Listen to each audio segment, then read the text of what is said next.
Hello दोस्तों, आप लोग स्वागत है हमारे यूट्यूब चैनल सक्षम टेक में। और आज हम लोग बात करने वाले हैं कि लेखपाल की कट ऑफ हाई क्यों नहीं जाएगी। तो ऐसे कुछ रीजन है, कुछ फैक्ट है जो मैं आप लोगों को बताने वाला हूं। तो देखिए हमारे फैक्ट क्या क्या है। पहला, नेगेटिव मार्किंग का होना। जितने भी अभी तक एग्जाम हुए हैं जहाँ पर नेगेटिव मार्किंग थी वहाँ पर कभी भी कट ऑफ 80% नहीं गई है, वहाँ पर कभी 80% नहीं गई है। और जो अभी तक यूपीएसआई जो भी ऐसे एग्जाम हुए हैं जहाँ पे कट ऑफ हाई देखने को मिली है वहाँ पे नेगेटिव मार्किंग नहीं थी और ज़्यादा से ज़्यादा बच्चे उसमें शामिल थे। तो ये एक फैक्ट होता है कि नेगेटिव मार्किंग आज तक 80% कभी नहीं गई है।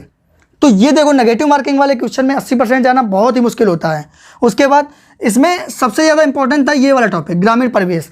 ग्रामीण परिवेश का कठिन होना। सारे क्वेश्चन तो अच्छे से लोग करते चले आए हैं, लेकिन जैसे ही उन्होंने ग्रामीण परिवेश का टॉपिक देखा है ना, तो वो देखते ही वो लोग थोड़ा सा नर्वसनेस और परेशान हो गए। आपको बाहर पे एग्जाम सॉल्व करना और क्लास के अंदर ये पता चले कि ग्रामीण परिवेश में 25 में से 21 योजनाएं आ गई, माइंड कैसे डाइवर्ट हो जाएगा। आप बताइए, बहुत कम ऐसे बच्चे होंगे ऑफलाइन एग्जाम देने में जो पूरे 75 क्वेश्चन पूरे सॉल्व करने लेने के बाद ग्रामीण परिवेश देखा होगा। उन्होंने एक नज़र दौड़ाई होगी ग्रामीण परिवेश में, जहाँ 25 में से 21 योजनाएं, वहाँ पे जो अंदर बैठा होगा ना उसको यही लग रहा है 25 में 25 योजनाएं हैं।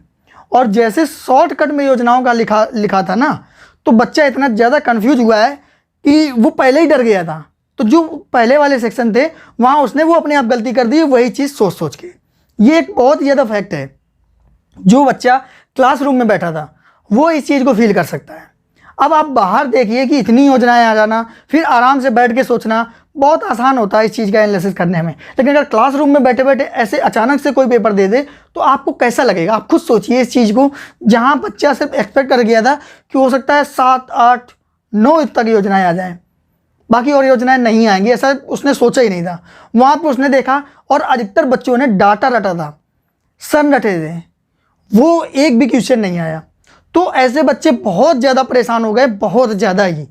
तो ये एक बहुत रीजन था कि ग्रामीण परिवेश का कठिन होना। ये फैक्ट है, इसको हम लोग जुटला नहीं सकते हैं, कितना भी सोच लो। उसके बाद हर भाग में 2 से 3 क्वेश्चन का डाउट वाले होना।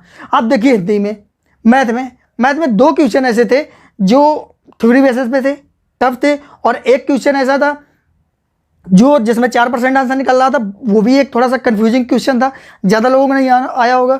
तो 2 से 3 क्वेश्चन ये हो गए, हिंदी में 2 से 3 क्वेश्चन हो गए, और जीके में तो देखो कोई भी 25 से 25 नहीं कर पाता, 4-5 क्वेश्चन तो बने ही रहते हैं डाउट वाले। और वही देखिए ग्रामीण परिवेश का हाल, जब ग्रामीण परिवेश आपको ऐसा मिल जाए तो स्वाभाविक सी बात है कि आपको आते हुए 2-3 गलत होंगे। अगर आपको 25 में 15 आ भी रहे हैं, 25 में 18 आ भी रहे हैं ना, तो 2-3 तो वो आते हुए गलत हो जाएंगे, तो वो रह जाते हैं 16 के आसपास। फिर उसके बाद आपने गलत कर दिए 9, तो 2 तो और कटेंगे ना, तो रह गए 13-14। तो 13-14 एक बहुत ही टफ सब्जेक्ट माना जाता है कि अगर टफ होगा तभी तो 13-14 नंबर आए। तो ये और एक रीजन था कि ग्रामीण परिवेश टफ था हमारा, और हर भाग में 2 से 3 क्वेश्चन डाउट वाले थे। फिर उसी टाइम ग्रुप डी की डेट आई हुई थी। तो आपको बता दें कि बहुत से ऐसे बच्चे थे जिन्होंने ग्रुप डी की प्रिपरेशन सालों से कर रखी है, सालों से तैयारी कर रहे हैं।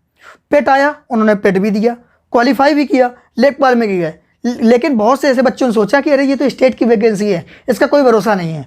और लेखपाल की जो मेन इंपॉर्टेंट रीजन है, डेट पे डेट देना, डेट पर डेट देना, ये एक मेन फैक्ट है कि पहले तो डेट सही थी इसकी, सारे बच्चे प्रिपरेशन कर रहे थे, ग्रुप डी वाले भी प्रिपरेशन कर रहे थे कि चलो 2 महीना मिल जाएगा ग्रुप डी के लिए, जो डेट दे दी गई थी। लेकिन इन्होंने डेट पे डेट बढ़ाते चले गए। तो जो ग्रुप डी वाले बच्चे थे उन्होंने सोचा कि अगर बाई चांस ये और बढ़ती चली गई और इसका एग्ज़ाम अभी नहीं हुआ तो हम ग्रुप डी से भी चले जाएंगे और लेखपाल से भी चले जाएंगे। लेखपाल और ग्रुप डी दोनों का एग्ज़ाम एक साथ तैयारी करना बहुत ही मुश्किल था, बहुत ही कन्फ्यूजिंग था, क्योंकि दोनों के एक अलग ही वे होते हैं, अलग ही रास्ता, अलग ही टॉपिक होते हैं। तो ये मेन रीज़न रहा है। तो ग्रुप डी वाले बच्चे जो थे उन्होंने प्रिपरेशन तो की है, मैं ये नहीं कहता हूँ लेखपाल की प्रिपरेशन नहीं की है, उनका पेपर नहीं दिया, प्रिपरेशन की है, लेकिन अपना 100% नहीं दे पाए हैं। वो ग्रुप डी में लग गए थे। ग्रुप डी की प्रिपरेशन 100% उन्होंने की है, ये मैं कह सकता हूँ कि उनको पता था कि 1 लाख वैकेंसी और ऐसा ऑफर कभी ज़िंदगी में आएगा ही नहीं। मतलब मोस्टली बच्चों ने ऐसा सोच के किया है। उन्होंने यहाँ पे तैयारी लेखपाल की स्लो कर दी और ग्रुप डी की तैयारी फास्ट कर दी थी। तो ये एक बहुत ही ज़्यादा मेन फैक्टर रहा है, क्योंकि इन्होंने 2 से 3 डेटें दी थी, उसके बाद भी लग रहा था कि ये बढ़ जाएगा, एग्जाम नहीं होगा। ये इंपॉर्टेंट रीजन था। और ग्रुप डी का उसी टाइम पे पेपर होना जब ये लेखपाल के डेट पे डेट बढ़ रही हो, तो लोगों ने इसकी तैयारी छोड़ ही दी थी। तो ये एक बहुत ही इंपॉर्टेंट फैक्ट है, इसको हम लोग डिनाई नहीं कर सकते हैं। उसके बाद एनटीपीसी का साइको था, उसी टाइम एनटीपीसी का साइको था, तो बच्चे लेखपाल में फोकस करें कि एनटीपीसी में। आप खुद सोचिए कि वो लोग उन्होंने एनटीपीसी को प्रेफरेंस दी है, क्योंकि उनका भी यही हाल था, क्या होता और डेट बढ़ जाए तो हमें टाइम मिल जाए। ये बिल्कुल क्लियर फैक्ट रहा है।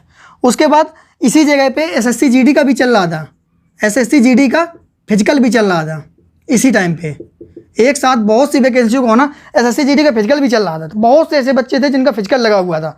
आप बताइए, रेस मारने के बाद कौन इतनी मेहनत कर पाता है, इतनी थकान हो जाती है, इतना मेंटली प्रेशर होता है कि तो अगर हम पढ़ाई की तरफ गए तो उसमें भी थोड़ा सा चूक न जाए, वरना मेरी मेहनत ही बर्बाद चली जाए। तो ये मेन फैक्ट था, उसी समय इसका फिजिकल था और उसके जल्दी पेपर था, इन लोगों ने पढ़ा नहीं है। फिर उसके बाद जब 1 महीना और बढ़ गया तब इन्होंने पढ़ना स्टार्ट किया, तो 1 महीने में उतनी ज़्यादा तैयारी नहीं हो पाती है। ये मैं कह सकता हूँ कि वो लोग सिर्फ पढ़ ही पाए होंगे, ज़्यादा अच्छी तैयारी नहीं कर पाई होगी। 70 तक 72 तक आराम से रुक गए होंगे वो लोग, मतलब हाईएस्ट स्कोर तो कर ही नहीं पाए होंगे। ये फैक्ट था। उसी टाइम की बात बता रहा हूँ, आप चाहे देख लेना उस टाइम का, जब ये पहली डेट आई थी। उसके बाद यूपीएसआई के बच्चों का जैसे ही रिजल्ट आया था तो ये लोग थोड़े से ढीले हो गए थे। जो लोगों को स्टार मिल रहा हो, वो लोग वर्दी मिल रही हो, वो लेखपाल को प्रेफरेंस देंगे ही नहीं, तो वो लोग पहले ही ढीले हो गए थे। जो थोड़े पढ़ने वाले अच्छे थे, सीजीएल की तैयारी कर रहे थे, वो लगातार पढ़ते रहे हैं कि चलो जो भी एग्जाम आएगा, सीजीएल का लगा हुआ है, अभी आगे एसएससी के भी 2 एग्जाम लगे थे, सीएचएसएल और एमटीएस का, तो वो लोग तैयारी जारी मतलब उनकी तैयारी जारी रही है। तो वो लोगों ने तो थोड़ा बहुत अच्छा स्कोर किया है, लेकिन बहुत कम बच्चे ऐसे होंगे जो यूपीएसआई सिलेक्टेड होने के बाद भी प्रिपरेशन चालू रखी हो। पढ़े हैं, मैं नहीं कहता हूँ कि बिल्कुल नहीं पढ़े हैं, पढ़े हैं, लेकिन अपना 100% नहीं दिया है। तो ये बहुत ऐसे इंपॉर्टेंट फैक्ट है जिसकी वजह से मुझे नहीं लगता कि 80% कट ऑफ टच करेगी, 80% नहीं टच करेगी। तो 77 अगर जनरल की जाती तो ये कोई बहुत ज़्यादा कट ऑफ नहीं, पेपर ऐसा था कि आराम से 75, 74, 77 किया जा सके।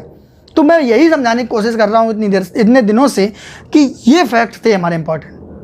तो अगर उम्मीद है आप लोगों को समझ में आ गया होगा। तो आप लोगों को अगर वीडियो अच्छा लगा हो तो चैनल को सब्सक्राइब कर लें, ऐसे ही और भी वीडियो आते रहेंगे, हर एक चीज़ की तैयारी कराता रहूँगा, हर एक चीज़ की स्ट्रेटजी बता रहूँगा। चैनल को सब्सक्राइब कर लें और ज़्यादा से ज़्यादा लोगों को शेयर करें। सो फ्रेंड, मिलते हैं अगले वीडियो में। Take care, bye bye.